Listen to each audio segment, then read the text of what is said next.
Welcome back. I'm your host, Yussef. This is the Monarchy Movement. This is going to be one hell of a ride. Follow us on this journey on the road to kingship. Welcome to the Monarchy Movement, hosted by Yussef. Welcome back to the show. We got our beautiful guest here. This is one of my fellow kings, Agent Fady, aka So Raspy, we call him. You'll notice in a second, the second he starts talking, why we call him So Raspy. So, Buddy, you humble me, man. You humble me. No, man. You're gracing us with your presence, bro. Appreciate you coming in. Appreciate it, bro. Thanks for the invite, man. I really appreciate it. This is Fady's a brother. What do you mean you're a definitely- brother to us? yeah. You know what I mean? So I thought, if anything, let's get in the family. Let's get in the people that we use. I'd rather people see that who our network is. Let's start off from there, right? Yeah. So obviously, you yourself right now, you're in a sales background. You're a real estate agent, right? Yeah, it's been a very interesting market for the last little bit, man. But let's go to the start. Let's go to the beginning, where Fady came from. Oof, where do you want to go? Let's go all the way back, baby. We're going all the way back. Well, I'm an immigrant kid. I grew up in Palestine. I was born in Egypt. Grew up in Palestine. Spent my adolescence year back in Palestine. Came here when I was 16 years old. Yeah. Since then, it's been grinding since day one, man. Like getting to learn English, getting to learn, the way of life, getting to learn how people operate, the way of just a new world, new life, basically for me. And then put a spin on it, with the culture background and what have you, and trying to keep that kind of live and going, and still, you're always feeling like you're caught into between two worlds, kind of thing. Because I was gonna say, obviously, because I'm born and raised here. As from whatever we've chilled before, but I've always been here. I know you've had an interesting story yourself. How was it when you actually came down to Canada from all these countries? Like, how was it traveling from country to country? Because it's the Middle East. Realistically, the cultures are very similar. And then how was it when you came to Canada? Was it a big culture shock for you? Culture shock. 20 years ago, Yeah. Dating ourselves here, man. Culture shock is a kind of an understatement. At the beginning of it, it was just the sheer volume of trying to understand how this society operates was just dismal. Did you even speak English when you first got here? Nope. Wow. My knowledge of English was, where's the bathroom? My name is Fady. That's about it. It works. You know what I mean? Trying to get on the bus, trying to catch a bus, telling the bus driver where you going, where you heading. Like, yeah. And you guys were using maps back then. There wasn't no Google Maps. No, you guys were actually reading. And then trying to figure out, like, if I get onto this bus, where am I gonna go? Where is that gonna take me? And then feeling lost, feeling hopeless. Yeah, don't get me wrong. I had a little bit of family here, but it's still, at the end of the day, everybody's busy in their own life, right? Like, you're trying to establish yourself, and every day you feel like, back then there's no cell phones, right? Like, if I'm lost somewhere, good luck. They're done. You're pretty much catch the next bus. That's crazy. That could be half an hour. Was TomToms and Garmin's out back then? Not even for at least another 5 years, I think. That's 5 to crazy. 10 years. That's crazy. If you got one, you're lucky. I think the first one I got was in 2004, 2005. And I thought I was rich back then. That's crazy. And then now you got an iPhone 14. Everything has changed. You got Apple Maps and all that stuff. It's just so seamless now. Like, your day is just, your calendar is set with where you're Must going, have been where a you're crazy heading. struggle though, that you don't read, you don't write. You're illiterate in English, and then obviously you're trying to make it here. Were you going to school? Or did you already finish high school and you had to come? Well, my first high school, I lasted there for about a week. It wasn't the greatest experience. Why is that? Shock. Just the culture shock, the issues that I had. It was just very, Did very you much. encounter a lot of racism or anything like that for being an Arab? That was it. And then not only that, but also just the way the school setup was, again, with the whole culture shock, not knowing what they're saying, you're taking everything for a grain of salt. Like, you don't know what they're saying. So it was kind of a mix between the two, between, like, I'm not really sure what they're saying, and if are they being nice, or are they being mean? And kids, like teenagers, Ruthless. just a-holes. Like, at the end of the day, they're not, like, whatever they say, even if it was nice, you would take it as not. Yeah, ruthless. Within a Kids week, are ruthless. Picked on, pushed, my face into the freaking lockers and all of that nonsense. And then I think the breaking point was when they touched my brother, and that just basically You set have it an off. older brother? I know that. Sammy. Younger brothers.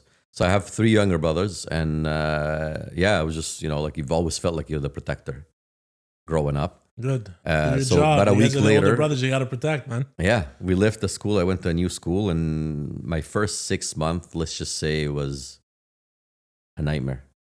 What I've learned in those 6 months is more than I've learned in my entire 16 Why years would old. you say nightmare though?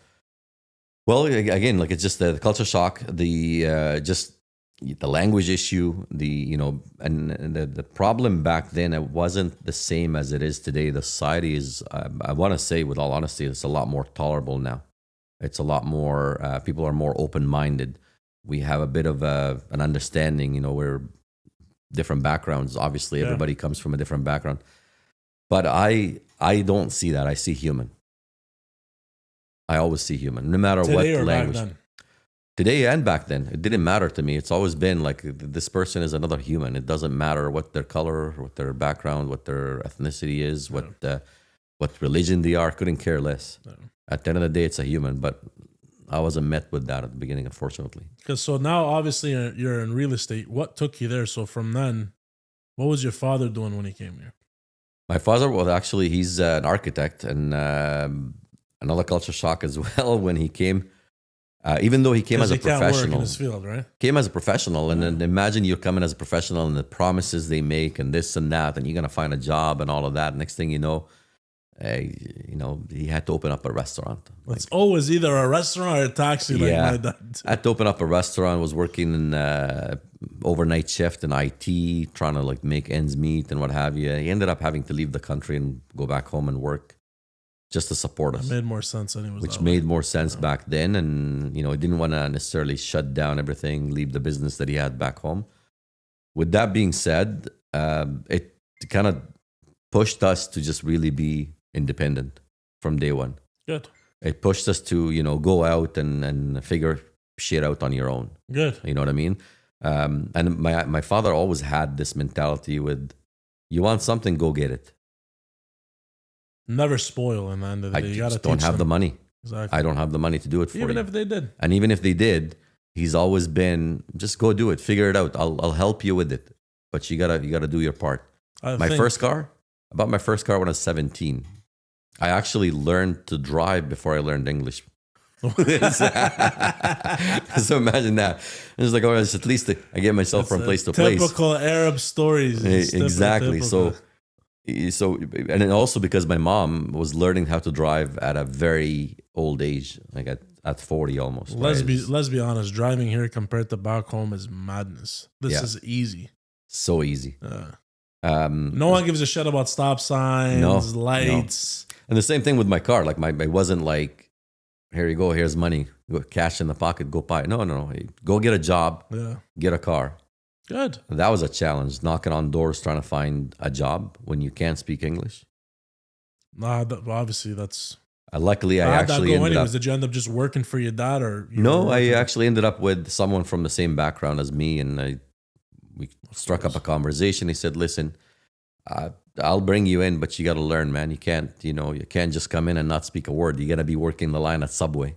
That's crazy. You know what I mean? Your first job was Subway? Subway. My first job at 15 was Subway. Yeah, that was my crazy. first job. Just trying to again put food on the table. I'm freaking 16, and my dad can't find a job, and I want to go back to one of your points when you're like, you know what, your father had to teach you how to be a man to fend for yourself. It's crazy, actually. I was talking to it's crazy that you say that. I was talking to my father-in-law, my wife's dad, not long ago. And we were having a conversation about how I said, why did you always give your kids anything they wanted right off the bat? And then he said, I want to give them the life I never had. But I said, look at you today. You're extremely successful. You have a big contracting company. You're making hand over fist. You're doing incredibly well for yourself. Why don't you teach them what you're doing now? You're clearly winning. So why don't you do that instead? And then he's like, you know what? I should. So I'm saying it's good that parents back then, and it's something that we should implement today, right? You got to teach real life lessons, Let them fend for themselves. They're their own people, whatever. That's hard. Yeah. Like I think the biggest thing, the biggest takeaway from that is by him pushing us to do things on our own. Honestly, I think the process of making it on our own was the most enjoyable thing, not the end results. The struggle and the grind's the best. That teaches you life skills. It teaches you to be resourceful. Bro, there's situations where I'm like, how the frig did I close this deal today? But it's all about shit that you've learned along the way. 100%. How to be resourceful, how to like actually go out of your way. You get clients saying like, "Oh, I don't know how to do this." Let me show you how. It's not hard, but you have to think outside the box. So after the subway and all that, when did you get into IT sales? I got into IT sales roughly in, I want to say 2014, 2015. How did you get into IT sales anyways? You know, it's funny. I was working at Myers Hyundai. I was dying to get a sales job in IT. I couldn't do it because I didn't have French. It's actually pretty interesting. I ended up striking what happened, actually, my brother got the job first. Right. He got the job, and how he got the job, we both ended up going to a job fair. Okay. We struck up the conversation with the VP of sales. Nice Guy, had very similar background, family's Italian. He's been a grinder since day one. Same thing, never been on, never been fed by a silver spoon. It's always been find your way, work your way. Millionaire today. Beautiful. But how he did it was through word of mouth, talking to people, network of friends and what have you. And we struck up a conversation. My brother started talking to him. I kind of went and I talked to a different couple of people at a different booth, unfortunately. It just didn't pan out. So it panned out with him. He ended up getting an interview, got the job. 6 months into the job, walked into the boss's office, the same guy I was talking to you about. And he said, "Hey, listen, man, you like what you see. You like the results that you see. I got the person that taught me how to get those results." Oh, yeah? So he goes, "Interesting. Tell me who." He goes, "My brother, my older brother." And I was talking about me. And I said, and then he says, "I'd love to bring him in for an interview. And at the end of the day, you make your decision. There's no issues there, no hard feelings. Just try him out." It's the best referral you can do. Best referral you can get. Yeah. So I ended up getting an interview with one of the managers. Yeah. He actually came down out of his office on the 11th floor, came down to see me on the 3rd floor while I'm doing an interview. Yeah. Just to see what my brother was talking about. No way. He comes in the middle of the interview, kind of interrupted the whole thing. I said, "Oh, sorry." He's like, "Yeah, it's the big boss coming in to say hello." I said, "Yeah, no problem." Yeah. I said, "Oh my God, you guys are so much, look exactly the same. Holy crap, you got the same voice." I've never seen your brother. The same thing. And I said, "Yeah, man." He says, "If your brother says anything about you, everything he's been saying about you, if half of it is truth, I'd like to bring you on board." Nice. That was my interview. That's beautiful. Got the interview, been best friends with this guy for the last 7 years. Is that before or after? What's the name of that company? Heartco? Heartco? No, that was actually ages before. Ages after. Heartco was actually one of my first sales jobs. I was gonna say, how did that go? Selling phones. Yeah, so that's where I started. Same exact story. Same business, same company, telephone booth. Yeah. How I started with Heartco was very interesting. So while I was after I left Subway, I went in and I just basically started selling shoes. Okay. Back in early 2000. Everybody was calling me Bundy. I hated that name. And I said, I'm not that guy, man. Just look at me. I'm trying to sell shoes to the ladies, but I'm not Bundy. Yeah. You look better anyways. Thank you. I appreciate it, bro. So what happened is I got introduced. I was working in the mall, and I got really comfortable with everybody in the mall. And again, being resourceful, like being able to just kind of network your way through. I ended up striking a conversation at one of the guys there, and we became really good friends. Like he's actually the store manager. Yeah. One day I came by and he had mentioned that one of his employees just left on a break and never coming back. And I said, "Why?" He goes, "Something with the family, just stressful situation, this and that." And the guy's been really slacking off. And I said, "Oh, I'm really sorry, man. It's worth to hear." He goes, "I really need to go to the bathroom. Come in and sub in for me." Yeah. I said, "But don't work here, man." He goes, yeah, just sub in for 15 minutes. So I stood there for 15 minutes. I came back. I was trying to sell phones for him when he was gone. He came back and I was in the middle of a sale. That's I had amazing. sold the phone for him, not knowing anything about. I knew the plan. I had the same plan. I just struck a conversation with the guy and King of improvisation. yeah. So I just basically, the guy is just about to ring it in. Yeah. And he shows up. He goes, "What are you doing?" I said, "I don't know, man. I was here. The guy was asking me questions. I answered the questions and I followed the brochures." Amazing. He goes, "Well, how do you know anything about plans?" I said, "I didn't. You got everything all written down there behind the table." So I just grabbed this and I showed him. And I was telling him, and he was asking me about services, plans, this and that. And I said, what I'm using and this and that. And That's amazing. the guy liked me, so decided he want to buy. He goes, "Okay. What is he buying?" I said, "He's buying 4 phones." No way. You got a hat trick right off the rip. 4. Wow. He said, "Okay, well, I'm going to ring it in. I'll explain to him a little bit more about the terms and conditions so we don't get in trouble. Right. But don't go away." I said, "I got to go back to my work." He goes, yeah, go back to your work, but come back and see me after." So I go back to my work, finish my 2-hour shift, come back and say, "Hey, man, what's going on?" Yeah. I thought he was mad at me, like, because, he goes, "How would you like to start working tomorrow?" No. I said, "I can't, man. I have a commitment upstairs." He goes, "Give them your 2 weeks." All right. I walked back upstairs. I gave them my 2 weeks. They said, "Retail, we can't let you work after that. If you give us the 2 weeks, we got to let you go." Yeah. I said, "Why?" He's like, "Well, it's just the whole conflict of interest and this and that. You're going to work in the mall." "Where are you going to work?" I said, "Downstairs." What No. mall is this, by the way? Bayshore. No way. Yeah. You worked at telephone booth too? Back when it was the ghetto. How the Yeah. that's incredible. You know how many man. times we had people coming in, stealing crap and running across the mall? I worked there in 2009. I had Yeah, the experience. that's That was crazy. before the renovation too.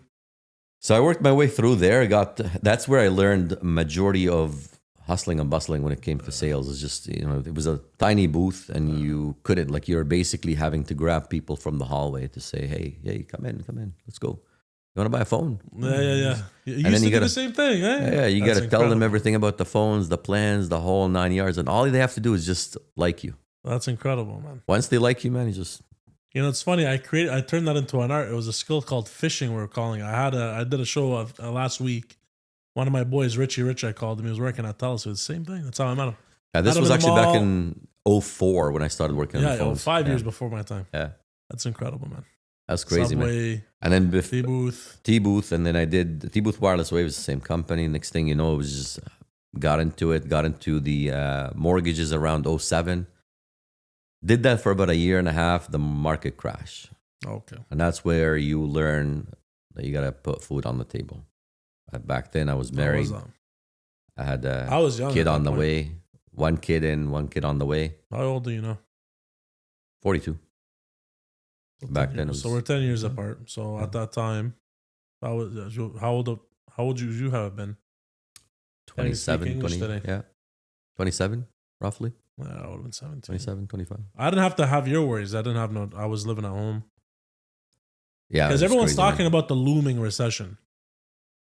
You know what I mean? Mm-hmm. And then they keep comparing it back to the 2008. This is actually interesting because you're saying Well, that's when you learn how. Yeah. Let's be honest. Let's talk about that a little bit because let's kind of people give you an don't- understanding. So we used to do an average of like 4, 5, 6 deals a month Right. back then, and then they're all between A, B, C lenders. Didn't deal much with the C lenders, mostly A and B lenders, mostly A, to be honest. Right.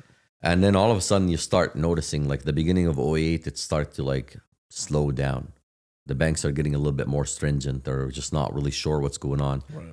And it was just this massive air of no confidence, zero confidence. Whether it's from, like, you're literally getting an A+ borrower coming into you and saying, "Hey man, I'd like to get some money. Like, can you sell? Can I get a house? Can I get a mortgage? Can I buy this business? Is there anything that I can do?" This is where we were doing, like I said before, we were doing like maybe 5, 6 a month. Now we're doing 2 a month. Wow. Imagine your business cutting like 1/3. So that's where you start going, and door knocking becomes not the norm, but the only thing you can do. The door knocking, talking. Wow. Your activity level, basically at that point, this is where I learned that everything you do, activities decides your opportunities, Yeah. right? People are talking in sales. People are talking about activity. Oh, you got to do this. You got to do your calling. You got to do this. You got to, figure out how to get business. But it's all about the amount of activity that you do. So when the business starts to shrink, Right. the only thing that you can control, actually two things you can control: mindset and activities. 100%. Mindset meaning like, I know shit is broken. I know that I can't change it. I know the economy is tanking. But what are we I gonna got to do about figure out a way to improve. If I went down from 6 sales a month to 2 sales a month, and I used to do, 50 phone calls a day or 30 phone calls a day or 20 phone calls a day, whatever the amount is, now I got to triple it, quadruple it. it? Yeah, I got absolutely. to triple the output Yeah. or triple the input if you want, just so I can triple the output or at least maintain a healthy level. We were doing that. We got to the point where we were just burnt out. And that's when the crash happened in like September, October. So how was that? Because like I'm saying, I want to talk about, since you were actually you were present at that time, and obviously you understand the experience. Like I said, that didn't hit me the way it hit most people, because obviously I'm young. I live at mom and dad's house. I didn't have your responsibilities.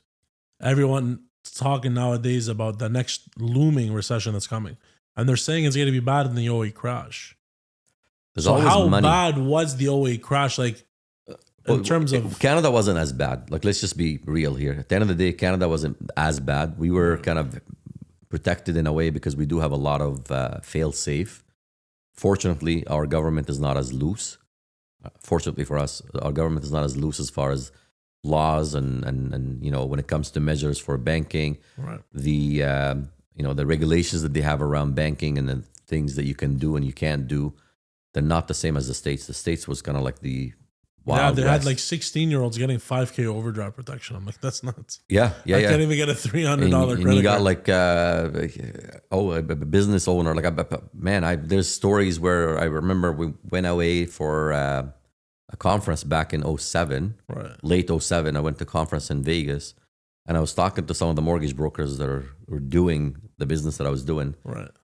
and the guys were driving Lambos and Ferraris, and I'm talking mortgage I brokers. thought it's Vegas, man. I thought what happens no, there stays there. buddy. You can't Those talk are- much about it. Those are the regular daily cars. That's crazy. And those same guys, a year later, are on the street.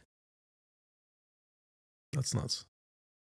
Because at the end of These the are day, all mortgage guys. all mortgage guys, some of them, and then luckily because mortgage guys are the first people to start kind of noticing this, because obviously if they can't write mortgages, they can't put food on the table, they can't really pay their mortgages, they can't even. So you already had experience in the housing industry, because now obviously you're in real estate. You're Correct. a realtor now. Correct. So you already had mortgage experience. Yeah. So then let me ask you this: did you start off what brokerage did you start off with when you first got into? So I started off with a brokerage called Keller Williams, and then they're pretty big. They're known maybe in about 8 or 9 countries, mostly in the States. They're a lot bigger in the States than they are in Canada. Right. And when I started with them, it was all about just being able to they had a really good program. My understanding is that they have a really good program of learning, the systems, learning any job that you start, your first 90 days on the job are the most crucial, especially if you're in sales. Yeah. When you're in sales, 90 to 120 days is when you are ready to start ringing in deals. Right. It They takes show you. you systems. Yeah. They show you the ways, techniques. If you start like the average sort of sales cycle in any job is between 90 to about 120. Some take a little bit longer sales cycle, but those are the average jobs. Unless you're working in enterprise level, those ones could take about a year and a half as far as a sales cycle from the moment they start talking to the moment that you close the sale and you've got money in the pocket, if you will. So what I wanted to do in those 90 days is focus on building my business, focus on learning the systems, understand, how to go about a day in the life, if you will, of a real estate agent. Of a real estate agent. And all of that. And the way they pair you up with what we call a mentor. Oh, so you shadow somebody in this entrepreneurial You world. could. Nobody's forcing you to do that, but you could No, if you that's want very to good shadow if they that. give you, yeah. And I unfortunately started, and this is something that a lot of real estate agents do, and I actually now I recommend against it. Okay. If you're gonna start something, start it full time day one. Burn the bridges, burn. I told a lot of realtors the same Yeah. thing. The reason why is because when you don't burn bridges, when you don't burn the ships, if you will, you end up always relying on plan B. Exactly. You cannot rely on plan B. On You plan really B. want to succeed at something, put your full heart and soul in it, buddy. Yeah, no, I Simple as agree with that. you, man. Plan B should be don't mess up plan A. You know what I mean? It's like dating two girls. You can't wishy-washy. It's either one or the other. There's no. Yeah, you can't paddle your feet in the water. You just got to dive in. That's it. We have a saying back home. It's like the man with two brains is a liar. It translates into if you have two different things going on at the same time, and they're both are main things, you can't be two full-time jobs at a time. That's the same 100%. time. It's either 100%. One or the other. Okay, so that's when I decided, you know what, I'm going to leave IT completely and I'm going to go head first into this, burn the bridges, do or die. Because you were doing that. Yeah. You were working IT and do a part-time. I did. And I did that for about maybe 6 months or so. And I realized really quickly that the brokerage that I was with is not going to support my needs. It was a lot of archaic sort of processes. And again, because I come from an IT background, I'm used to everything being cloud-based, everything being secure, everything being, I don't have to, done the days where I got to come to you to sign pieces of paper. Here we go, sign this piece of paper. What are you, fucking 50? Everything is e-signatures now. You know what I mean? What are you, like 70 years old? I'm sorry, but even if you are, everyone is e-signature. Everyone is now in the cloud. Everyone's got email. People have been using emails for 20 some years. And what's crazy is even realtors, you have ORAP dashboard. You guys got Authentisign right off the correct. Too. So. And the brokers, don't get me wrong, they are almost there. It's just it's not as explosive as where I'm at today. So let's talk about that. So with EXP, the way the model is just it just makes absolute sense. I don't have to have an office. I don't have to pay for brick and mortar anymore. I don't necessarily have to be tied down with a lease. I don't have to worry about going in, checking in. If I want to meet a client, most of my realtors that I work with, 99% of them, they're on the road 24/7. Yeah, absolutely. Why would you have a job where you have an office that you can go to? Sure, I get it, the prestige. Why? Let's be honest. Since when does a client come to you guys, anyways? Especially if you are in the residential real estate. 100%. Most of the time, where are we meeting, anyways? At the kitchen table. Yeah, literally. I'm meeting in the hallway somewhere, talking at a networking event. Next thing you know, okay, let's go. Invite me to your kitchen table. I sit down, talk. We go see the house. We decide we want to put it. We want to park it. We do whatever the heck we want to do. But that's all happening at the kitchen table. Yeah. It's not happening. It's no longer happening at the office. You guys should make a podcast yourselves, kitchen table talks. That's what we need to call it, man. Podcast is a kitchen table talk. Literally. And that's where, you have the belly to belly conversation with the client. Yeah. So I'm from the old school when it comes to sales. Don't get me wrong. I've done sales over the phone from IT when I was in IT for a good 7-8 years. Yeah. I can talk your ear off on the phone, no issues. Yeah. And I've done 99% of my work was on the phone. By the way, people don't understand, for a sales guy, that's very difficult. Cold calling is an art in itself. Oh. But continue. I got to give credit where credit's due. We'll get to do that. We'll get to talk a little bit about that. I've got, I think if I go back to my cold calling numbers, I have 125,000 cold calls under my belt. That's insanity. So that's insanity. That's impressive. This is like where you build really, the callus that we have here. That's your skin is a callus. People can tell you to go fuck yourself. You gotta get TMJ. Oh yeah. And so basically, like when you're doing that, when I was doing that in IT, it's like 6 or 7 hours a day you're on the phone. Yeah. And that's the thing. The only way for you to measure your success is by how many hours you've been on the phone. Metrics. Same thing here is, why would I want to have an office when I am not at the office? My most productive time is when I'm with client and I'm actually talking to client. That's right. And when you start looking at your book of business and the way that the sales happen and whatever, let me ask you this. You're in the business of sales too. That's right. If you don't know it, I got to break it to you. You're in the business of sales. No. But the way it is, it's you're only really producing is when you're talking to client. Clients don't care about the time that you were doing research. The time 100%. that you are looking at what the property's worth, how many people you've called to figure out, I have the same thing as you. I have a showroom in the front right here. I barely get anybody coming to the showroom. No. Yeah. So But what's the you whole- bring that stuff to them when you go see them. That's right, yeah. You bring it to them to show them to. Gone are the days where the client walk into the office. I'm done. And that stuff doesn't happen. I mean, we are in the society of As everybody's it on the should move. be. It's easier, at the kitchen table anyways. It's their Everybody's own on the comfort move. zone. It's perfect. Their comfort zone, and not only that, when they're in the comfort zone, they feel like they can tell you everything. Yeah, the walls are down. That's exactly what you want. You're in the lion's den. Exactly. When you're in the lion's den, the lion owns it. 100%. So you got to talk to them at their own turf. Yeah. For that, I decided, you know what? Like, okay, first off, this broker is not serving it for me. This is mobile. This is something that I can take on. But not only this, it's the ability to be able to take my business anywhere in the world. That's right. Operate it anywhere in the world. We operate in 24 countries today. Actually, exciting enough. That was one of the things I wanted to bring up. Was I'm glad you brought that up. one of the ventures that you guys got going on. And so, yeah, we've got, right now we've got 24 countries. They just opened the United Arab Emirates. They're pretty much everywhere, like everywhere.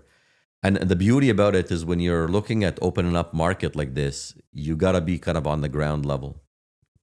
Because that's where you start. Like, I'll give you an example. The person that opened up the office here in Ontario, Right. They are at 1,600 agents. 1,600 agents. By the way, can we go back first of all? You never explained why this brokerage where you are today makes sense. I know I love going on a tangent, no, but so we've talked about let's do the that whole, for a second here the before whole we brick move and on. mortar thing. Exactly. That was one thing that I decided why this brokerage doesn't make sense to me. The brick and mortar. Yeah. I no longer have to pay for leases and all of that. But more important is the way that the brokerage is built. Right. It's built in such a way, and I hate to break it to some people say it's a pyramid scheme. It's not. It is everything that you do in life. There is a boss, and there is everybody else. Yeah, I agree. Right. The difference here, it's kind of a flipped pyramid in a way. So when I say flipped pyramid, I mean the CEOs, the CFOs, the brokers of record. Their job is to serve me. I work for this organization. It's not the other way around. Right. What I mean by that is my cut that I pay for the brokers, the fee that I pay for the brokers, which is essentially the fee that I keep to keep my license. Yeah. I could choose to go personal, have my own brokerage, have my own broker of record, hire my own broker of record, go pay $500,000-$600,000 for that broker of record, and then have a brick and mortar, have an office and all of that. So I'm looking at about almost $1 million in expense a year just to build a business. Where here, my expenses are zero, and I can build a business with a downline. When I say a downline, basically people that I work with me or work for me. I don't call it work with me. Sorry, I don't want to call it work for me because they actually work with me. Of course. They are independent contractors. Everybody has their own thing, but they're essentially my employees in a way. They have their own, everybody can own their own piece of the brokerage without the overhead, without that Which headache. is incredible. Which is amazing.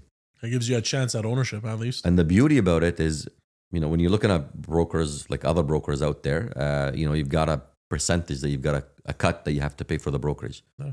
We have the same exact thing. But the difference is the organization gives you back for having to hire and train these employees. Right. So for bringing somebody on, for attracting those agents, the talent, I'm no longer just a number. I'm actually a business owner now within that unit. Yeah. I have a business unit within. Yeah. And this is where I was saying with the fact that this allows you the ability to be able to work worldwide. I can build that business or that network anywhere in the world in 24 countries. So I can have a piece. Which is incredible. There's not many that can do that. I can have a piece out in Dubai if I wanted to. If I can have an office. Why'd you bring up Dubai? Why was the first country of choice? That's Dubai? because this is where the next real estate boom is going to happen. And who's going to be on the ground level? We are. That's right. And this is what I was talking about. Just being on the ground level anywhere, you're literally building that whole entire organization.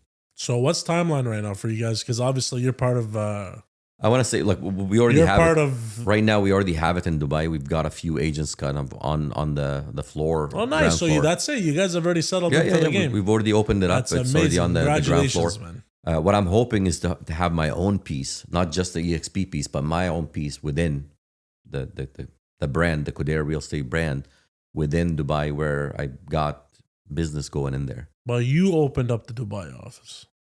No. Was this? No, This is a. This has been kind of a joint venture with the joint broker of venture. record. We've got a broker of record now in Dubai. They've been talking about it for quite some time. Michael Veldas actually is our head of international market. He's the person that actually Wow. did that.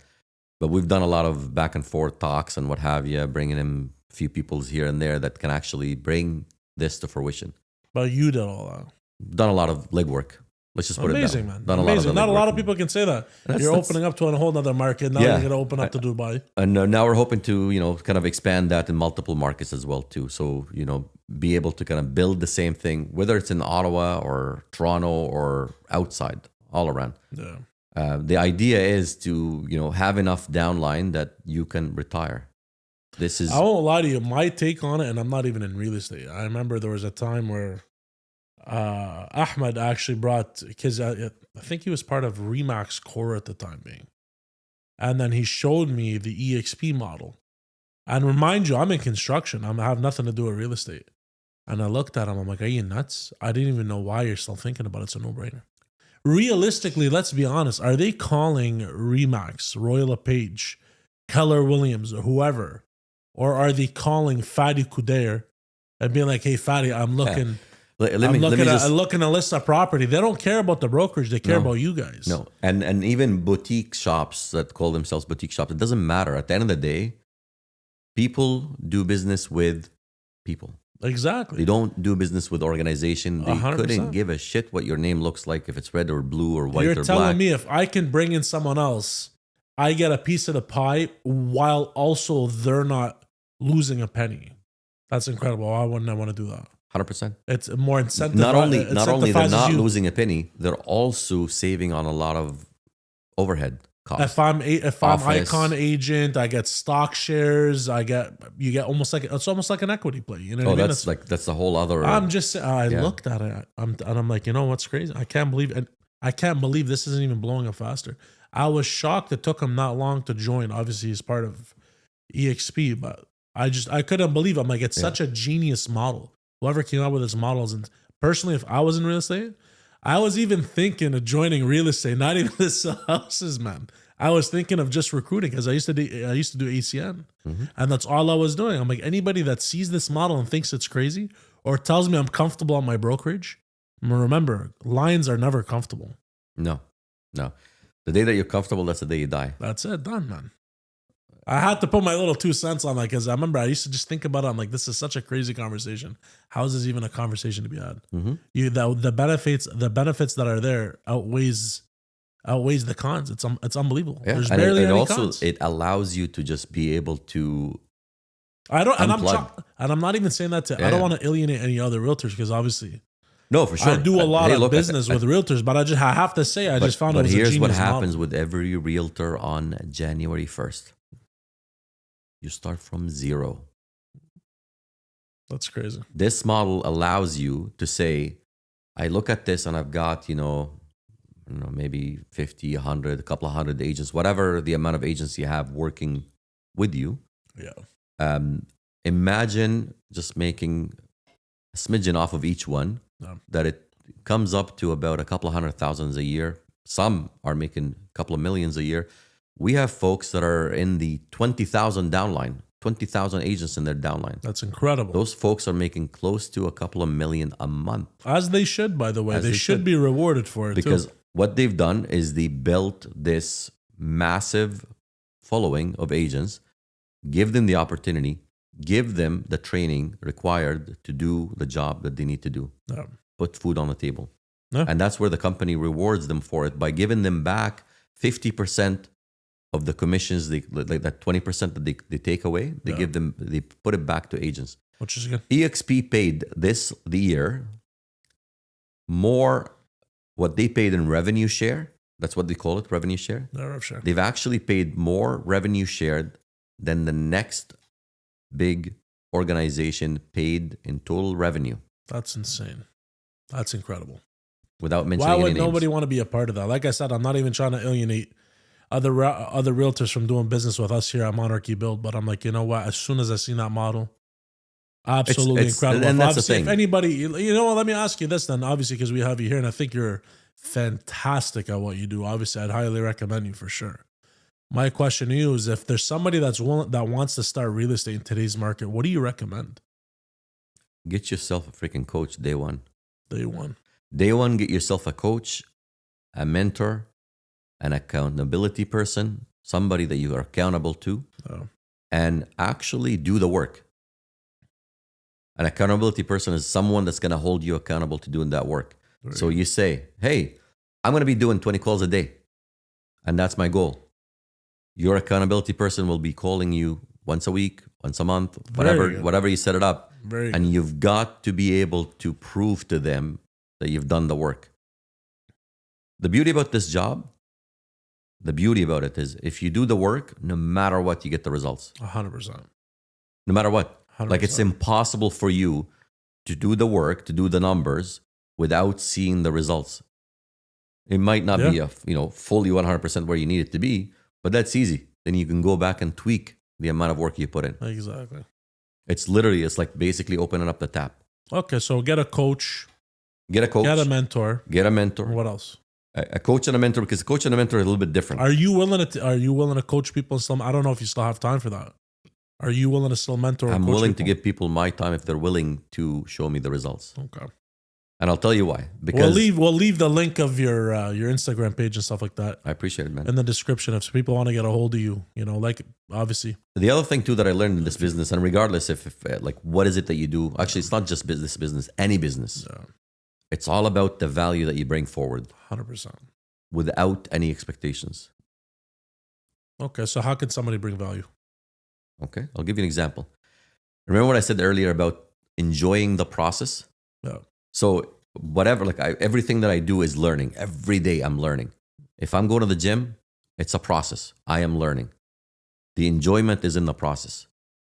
I enjoy the process. You're nuts for doing CrossFit, by the way. I just got to bring Yeah, that. that's a whole other. And I've only started about a year and a half ago with this beast, but that's another beast. We'll talk about some that other after. time. Yeah. What I mean by enjoying the process and like just giving the value, when I'm dealing with somebody, whether it's a first-time home buyer or a business looking to relocate, or essentially an investor looking for buying a bunch of properties, whatever the amount is, whatever it is, I always look at it from one perspective. What can I do to be a servant for this person and make sure that they do not get screwed? Because obviously your If I am fiduciary this obligations. if I am this person, how would I like to be represented? That's right. And I treat this person as if it's me that I'm buying for. Put your heart and soul in it. Whether it works or not, I don't care. Whether it's going to happen or not, it doesn't matter. The results don't matter. Although the results come.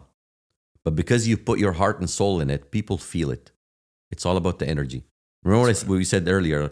Do people care about what brand you work with? Nobody gives a shit what brand you work with. Fact. They only care when they know how much you care.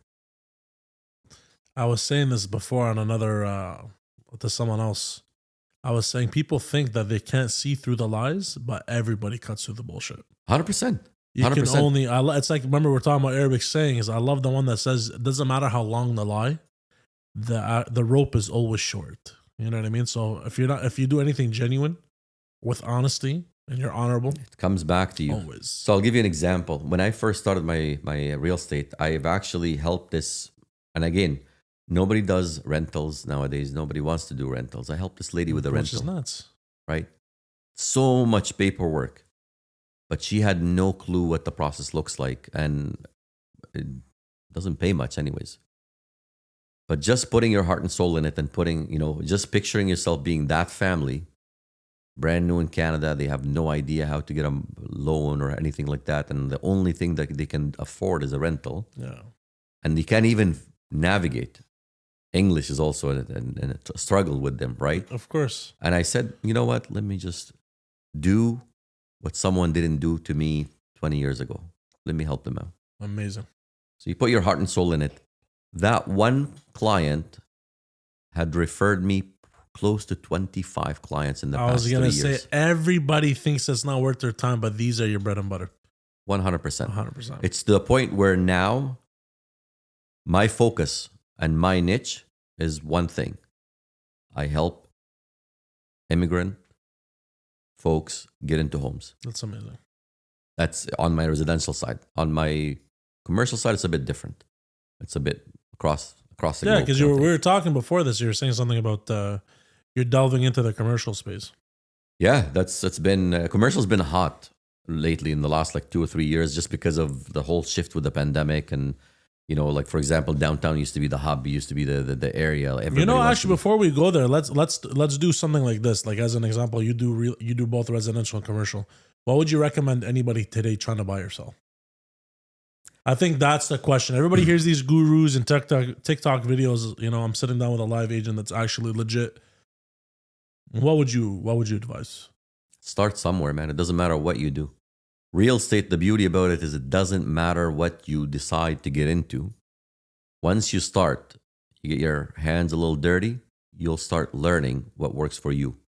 Because if I'm going to sit there and say, okay, no, maybe for you it's multi-units. Maybe for someone else it's going to be the one door and call it a day. Maybe for someone else they just looking at a portfolio. It's got to be a mixed portfolio. Yeah, but we're talking about right now interest rates. Crazy. Yeah, but you went from 1.5 to 5.6. Do you know that saying that says that too shall pass? 100%. They all shall pass. Interest rate is like that's everybody's question. I even have a friend now that's 100%. He was asking me. He's like, "Man, should I buy? I'm sick and tired of renting." I'm like, that's a very good question. Have you ever seen a renter retire? Yeah, that's a good one, man. So the question's yes. So the answer is yes. It doesn't matter what you buy with real estate. It's basically the way I look at real estate is like, it doesn't matter what is it that you're going to buy. It's more about when you get in. Yeah, but we're talking about the timing right now. Realistically, the timing is always now. Because if you bought yesterday, you're richer today. If you bought tomorrow, you're richer 10 years from now. It's just the way it works. It's like getting on a train. Real estate is like getting on a train. There is this here and there's that destination over there. Yeah. Wherever you get on the train, you just get a better seat. If you get in earlier, you get a better seat. Realistically, I think in Ottawa, if anything, since I think, what do they say? The statistics says 80% of workers in Ottawa are some faction of government, whether it's municipal. Yeah, it's one of the most stable markets. Yeah, exactly. Ottawa's been the most stable market since the beginning of time, like literally since the beginning of Canada. Reason being is because it's a government town. Everyone is, 80 to 90% of people, at least 80 to 90% of the household, one of them is working in the government, at least one of them. Yeah. If not two, if not at least three. You never know. It's very rare for you to walk downtown Ottawa without bumping into somebody that works in the government or anywhere in Ottawa. No, it's 100%. I do a lot of business with government employees. Because of that, it's a stable income, stable market, stable, society. Like there isn't much foreclosures. It makes me laugh every time someone calls me like, "Oh, do you have any foreclosures for sale?" I wish. It's almost like no. They don't come quite often. Why they don't come quite often? Because foreclosures, you have to shit the bed to be able to foreclose, right? 100%. The beauty about the market that we're in, and again, thanks to the federal government for some of the tight lines that they have, like some of the restrictions that they have, it's kind of hard for you to fall off the track. If you're following all the guidelines, it's kind of hard for you to fall off the track, not to pay your mortgage, unless something major happens to you. You lose your job or whatever. Something catastrophic. Exactly. But even at that, there is options. Just don't wait until foreclosure. There is options. The way I look at real estate is realistically, if you're going to buy to flip tomorrow, maybe right now is not the time. But if you're always looking at the long game, you're always going to win. Yeah. There's always a market for everything that you're looking for. You just got to find it. Literally. Our job and my team's job is to find it. So if you come to me, like it doesn't matter what kind of investor you are. You come in and say, look, we're looking for this and this and this, and we're planning on flipping. Great. I'll find you something. Hey, I'm coming. I'm looking for, buying and holding. Yeah. Great. I'll find you something. Yeah. Everyone should have a strategy that suits their personality and Very suits their level of what risk can you take on. I think that should be the answer people are looking for. If you're looking to get into real estate, figure out the strategy that figure out what you're trying to do first and what you're trying to accomplish. 100%. And one thing that we you do, and then you will formulate some kind of strategy. exactly. And one thing that we always do, and it's and if you're a real estate agent that's not doing it for you, you got a problem. You always have to make sure that you have that open dialogue at the beginning. It's a free consultation. No. I'll take you out for a coffee anytime you want to. No. But we got to sit down and talk about what your plans are and what you plan to do. And that's free. It doesn't cost you anything. No. But that determines what level of stress you can have, what sort of risk that you can take. And to each their own. You might be a little bit more avid to take multiple risks. You're a contractor. Okay, you might be able to do flips. That might be your avenue. Someone else might be looking at, what, I'm not really into real estate. I am into real estate, but I'm not really, too much into flipping and what have you. I don't know how, I can't even hire a contractor, for God's sake. That's something that we can help out with and say, you know what, maybe your strategy should be buy and hold. Yeah. Maybe you should be looking at multi-units. Maybe you should look at pooling your money. Right. And that's another thing that we've been doing as well too. We've been working on, and actually internationally we've been working on. This is a new term. I'm just hearing about this now. Yeah. So there's a couple of things in real estate. There's something called a REIT, real estate investment. So you put it together, you bring in, and that one is a little bit more. I want to say a little bit more mainstream. It's a little bit more on the market. It can be traded even, and then you can also do a syndicate. Syndicate is a little bit more less restrictions, but you do have to still bring it to lawyers and what have you and make sure that it's done properly. So how does that work? Is that very private? Because you're saying the other one you could sell it. It's a private. It's a lot of the times you get invited to it. It's not something that I want to join. Like a secret club. It's kind of like that. I don't want to say it's a secret club. It's not really, but it's more of it's who you know. Yeah. And for those ones, it's get into networking events, get into the habit of expanding your network. Your network is your net worth. I was gonna say it was impressive that you learned that when you were 15 at Subway. Somehow, you know what I mean. You gotta start talking to people, because if you don't talk to enough people, you are. I'll tell you something. You give me a phone, and I'll tell you how much you're gonna be worth by going through the contacts. There you go. But you heard it from Fady first, man. It's all about the contacts you make, and this business is a full contact sport. 100%, 100%. So even in my industry, it's the same thing. When I'm meeting with agents, and this is one of the reasons why coaching is very important. Right. When I'm meeting with agents, and first thing I ask them is like, "Hey, man, how are you doing?" It's been struggling. It's been this and this. Okay, tell me a little bit more about your day. It's the first thing you start is breaking down your day. Exactly. Give me a week. Can you tell me? Explain to me from Monday to Friday. What do you do during the day? Yeah. Oh, well, I wake up at this time and I do this at this time and this and that. Okay, how many calls do you make? I don't track it. Why not? How many emails do you send? I don't track it. How many contacts a day do you make? I don't track it. If you can't track something, I guarantee you it will never go anywhere. Simple as that. Simple as that. You want something to grow, you got to track it. You want your weight to come down? Well, you got to measure yourself first. And then you track the progress. You want your muscle mass to grow? You got to measure yourself first. Don't do CrossFit if you're trying to do all that. It is what it is, man. At the end of the day, you got to figure out how to grow your business.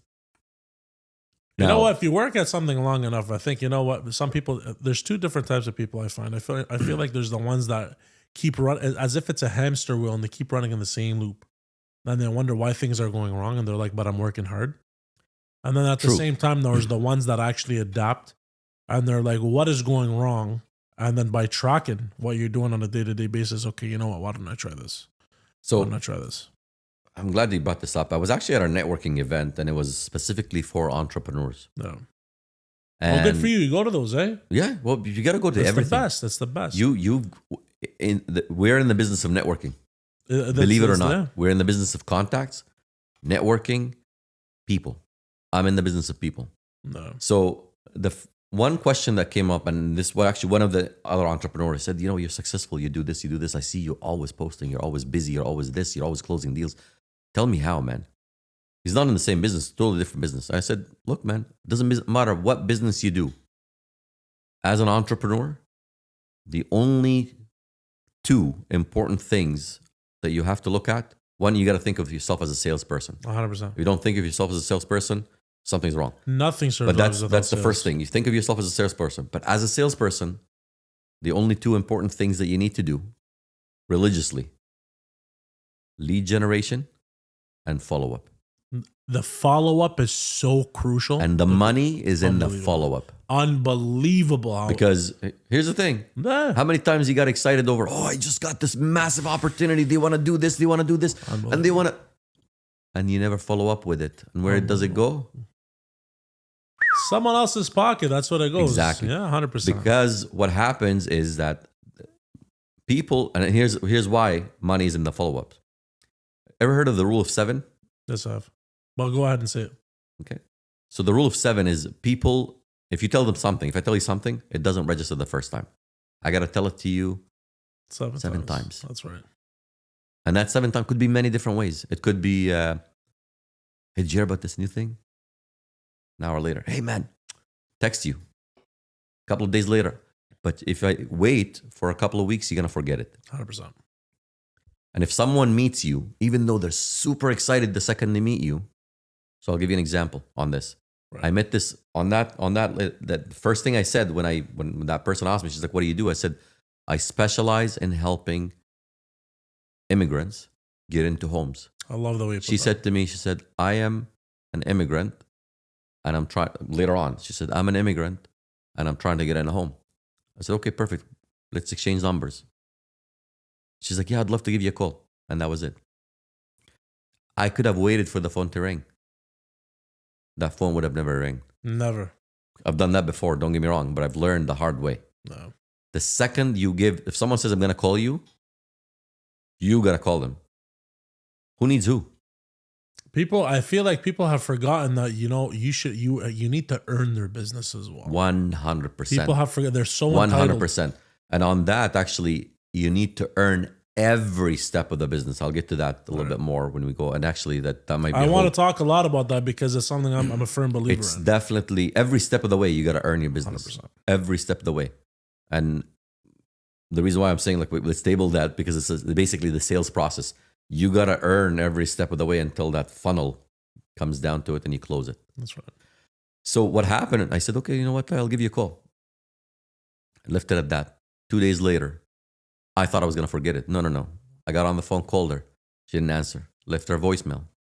Gave her another half a day. Texted her. Hey, I called you earlier today, blah, blah, blah. Left her. No. Next thing you know, we're just talking today and she's about to close. This was like maybe a couple of months ago. She's about to close on a multi-unit. It's amazing. That's By the way, $1 million sale. What's crazy is some people are like, you know what? I don't want to annoy them. They feel like they're getting annoying, but genuinely people are very forgetful. 100%. It's you just have to flip the narrative in your brain. You know what I mean? It's all about how you go about it. You can't be an asshole, obviously. Like, hey, man, if I'm calling someone, the first thing I say, I know I'm bugging you. I'm so sorry I'm bugging you. But it's when we spoke, you were very genuine. It sounded like you really needed my help. No. And I don't want to, lose out on helping you here. No. She's like, oh my God, I am so sorry. I've seen your messages. I've seen your text. I've just been inundated with things. Yeah, exactly. I've meant to call you tomorrow. Exactly. And she said, you know what? If you didn't call me, I was going to call you tomorrow. But having said that, I think I'm also going to forget. Yeah, no, I'm telling you. Because people are very forgetful. We have so much shit going on during the day that we end up, things get thrown at you. You start the day. How many times you started the day in the morning and he said, I'm going to do those 10 things today, and you've never touched them? No, because the phone rings and you got one issue to deal with, and it's and this is why you got to start the 5 o'clock club. That's right. In the morning, you know what? A lot of people are not disciplined for that. Well, you have to be, man. I know. No, I don't disagree with you. I do early mornings. Those 2 hours earn you enough business for a lifetime. So what do you do in those 2 hours? Because I do something different. I don't know if it's the same or I do something different. Well, first off, the first thing I focus on is myself. Right. You got to be very brutally honest with this, because if you forget yourself, just like the same list that we're talking about, you got 10 things on the list. If you forget yourself, you make yourself last. How can you fill up a cup if your cup is empty? You can't. Simple as that. Yeah. So I start my first, half an hour, 45 minutes is just focusing on what I've done yesterday. Meditate, breathe, center yourself, gratitude. What am I grateful for? And it's not just what I'm grateful. I'm grateful for everything. But I love it. you have to just kind of recite it. When you're in a state of gratefulness, you're in a state of happiness. You cannot be angry and grateful at the same time. It doesn't work. Yeah. Gratefulness, like when you're in that, like just thinking of it, Yeah. you cannot be upset and grateful. You cannot be anything but grateful. That's right. So you focus on that. You start your day with that. And then I just jump out, go to the, hop in a quick shower, jump to the gym. Sometimes I don't take a shower, I just jump to the gym. It doesn't matter. Yeah. They're all just as stinky as I am. It's all good. We're there to sweat it out, That's right. to rip yourself into shape or rip yourself and be the hardest person on yourself. So no matter what comes at you later on, I've already beat myself up. How can you beat me if I already beat myself up? They say a sword is only sharp after it gets beaten so many times and thrown in the fire. Right? 100%. Yeah. And that's the thing. Like, if you're trying later on to beat me up, whether we're in a negotiation stage or you're, trying to get a better deal or you're just trying to be an asshole to me, I've already beat myself up. You can't. Yeah. Get in line. I've already done it. Yeah. So that's why I get that done out of the way in the morning. Once that's done, then I'm now ready. Whatever you throw at me, I'm good to go. Well, I feel the biggest thing about going to the gym as part of success is the discipline in itself, because in the end of the day, you're showing up for yourself. You're not getting paid. And that's to do another it. thing too about this business that I'm in Yeah. as well too. It's all about showing up. You know how many realtors that I've met and I go, yeah, what happened? He goes, I booked that appointment and this and that. What happened? I just never went. That's the biggest mistake. You know what? You can not. I saw this networking event and I just never went. My buddy invited me to this barbecue and I never went. No. Well, how do you expect to close fucking business? No, it's 100%. If you never show up, Yeah. nobody's gonna miss you. I say this all the time. I said there's many things in life you cannot be good at. You cannot be good at the follow up. You cannot be good at lead gen. You cannot be good at closing. You can be not good at many things, but one thing you cannot do is say you're gonna be somewhere and not show up. Because the second you do that, you've literally just done it to yourself. Mhm. You're not showing up for yourself. Yep. You're breaking your word. And that's the worst thing you can do to What yourself. did I say today when you said, are you coming? I said, it's a date. Of course. If you make a word, Yeah.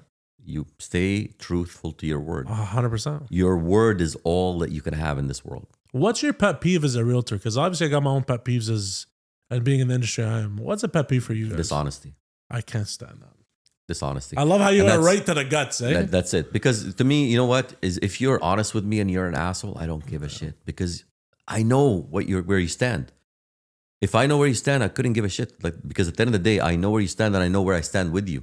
Yeah. And I'm okay with that. I'd rather deal with someone who is an asshole and honest Not a liar. than a liar and kissing ass. That's a fact. I don't want you kissing my ass. Fuck that, man. I get 20 people kissing my ass. I don't care.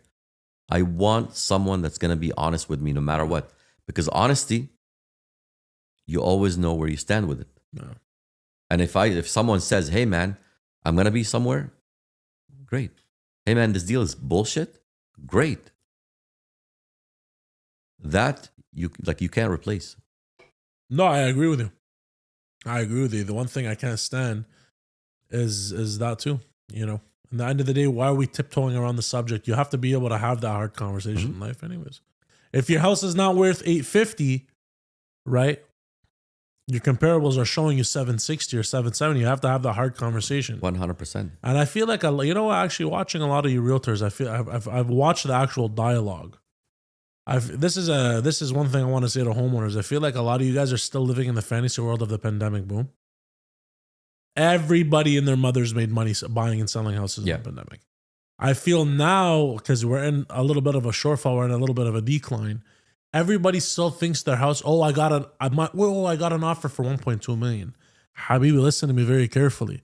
That was 2 years ago. Nobody and their mothers can compare COVID numbers into today's reality. Yeah. Your house is worth $850. What do you want me to tell you?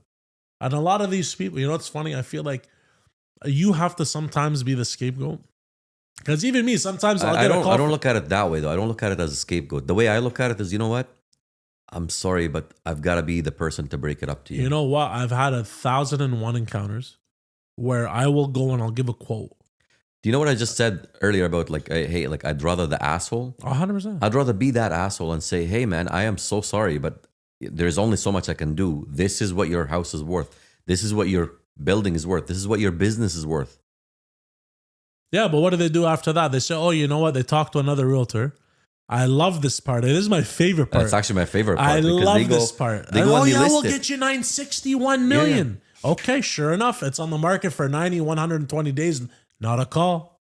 What's Fady's number again? Yeah, I give him a call. Okay, now you're back in reality. And by that time now you got to check. Oh yeah, no, I went down another 25K, buddy. You gonna list it at that? Oh, no, but you told me that was 6 months ago. Yeah, maybe it's more. my favorite part of those calls. Maybe I more. love those. But that's the thing. If you're brutally honest with people, they appreciate it, no matter what. Even the asshole, I'm telling you, even the asshole will appreciate it because they look at it as no matter, like, I know where I stand with this person. And this is why I'm brutally honest. 100%. It's one of the reasons because one, I hate dishonesty. And then two, it doesn't serve anybody anything. If you're, for example, if you're someone that, but here's the thing, dishonesty and honesty, that talk about honesty, you still have to be polite. No, 100%. Just because you don't have to be a complete jerk off and an asshole. You still gotta always be nice. Like, I don't want someone to tell me, for example, oh man, you look great. I want someone to say, you know what? You could look great if you do this and this and this. I don't think everybody should have that ability to do that. I think so. A random person on the street would, sits there and I personally have thick skin. I couldn't care less. I love self-criticism. I love self-accountability. I don't think not everybody can take that. No. If I came up to a random guy, a person, everybody has, I find a lot of people have insecurities. Anybody that says they have none are insecure in themselves. Everyone is insecure, man. Everybody has some kind of insecurities. I don't think anybody can take that kind of criticism at all times. I love that you said that personally. I'd rather, hey, listen, man, you put on 20 pounds. What's going on? Yeah. What's going on? I know. If not naturally, if whatever your network, your surrounding, your circle, if everybody's going into the gym and I'm gaining 20, 30 pounds of fat, by default, you're going to be like, man, I got to put a fire under my ass. Look at these guys. I got to catch up now. You know what I mean? Mm-hmm. That's why I love that saying when they say your network is your net worth. Your network is your net worth. 100%, man. Oh, yeah. And the most, like the closest people you hang out with and you keep in your circle, those are going to put you up or bring you down. Is your circle consisted mostly of realtors? No, it's mix and match. Yeah? You have a lot of realtors in the circle? I got some, yeah. Funny enough, I don't have one construction guy. No, it's a mix and match. I've got a lot all around. And you'll be surprised like how many people are. But the close net circle, I could say about maybe 4 or 5 best friends. Good. Very good. And those ones are the ones that normally will bring you up. That's why that whole network thing, right? You know what? One thing that does bother me in today's date is everybody wants to be an entrepreneur, but at the same time, fine. I'm all about the entrepreneur life. So are you, But the thing is I have a team. I don't know if realtors, obviously at some point, maybe you'll have like VAs or assistants and all the other stuff. But the crazy part is I feel like a lot of the times now, people will be like, oh, I have a job. I work for X, Y, and Z. Wow, I'm into crypto. I'm into this, I'm into that. And at the same time, as if you're beneath them. But at the same time, if it wasn't for that team member, they're the ones building your dream. 100%. They're the ones building that dream for you. But here's where a lot of entrepreneurs make a mistake. Remember what I said earlier, those 2 most important things are lead generation and follow-ups. All the other stuff is very important, but it's not as important as those 2. And those 2, you have to be, as a business owner, you have to be the one taking care of them. I feel like as a business owner, you should be good at 80% of the job. All around. You should be almost 100%. You will know. Now, there's nobody. You're never going to be 100% at everything, but you have to be really good at those 2 things. Because those 2 things, as much as you want to try to outsource, it's never going to be... Sales is different. I feel like every business owner should be very good in sales. That's what I'm saying. Those 2, like the lead generation and the follow-up, you should be the one owning that. And when I say owning, I don't mean necessarily you're doing it yourself. I've been with, good friends, VPs and VPs of sales and CSOs and what have you. They still own the process. They still own it. Yeah. But everybody answers to them to it. They hold everybody accountable to it. Very good. It's the Because that's lifeblood of their- any business. The lifeblood That's of their why. business. Yeah. But everything else, you can get somebody that's good at it to do it. Yeah. I can outsource my accounting. I can outsource my bookkeeping. That's right. I can outsource, someone to do the paperwork for me. That's I right. can outsource someone to go and pick up lock boxes. I can outsource staging. All of that stuff. Although it's part and parcel of my business, No. I can still outsource it. And I know that they are going to do a much better job, and it might be more expensive, but it doesn't matter. Yeah. Focus on If what. I can shift the focus on something that's more important, which is bringing more opportunities in, Yeah, and that's lead where the gen and focus follow. should be. Yeah. So Good for imagine you. if you can do that 100% of the time. So are you willing right? Well, so because we're gonna have to wrap it up. We're running out of time. One thing I do want to ask is: are 100%? Are you actually willing right now to take on more people that want to enter the industry? Are you willing to mentor people like you said earlier? Because if you I are, absolutely would. My interview process is very stringent because if I'm going to take you on as a mentor, it's different than if I'm going to take you on as just somebody working with me.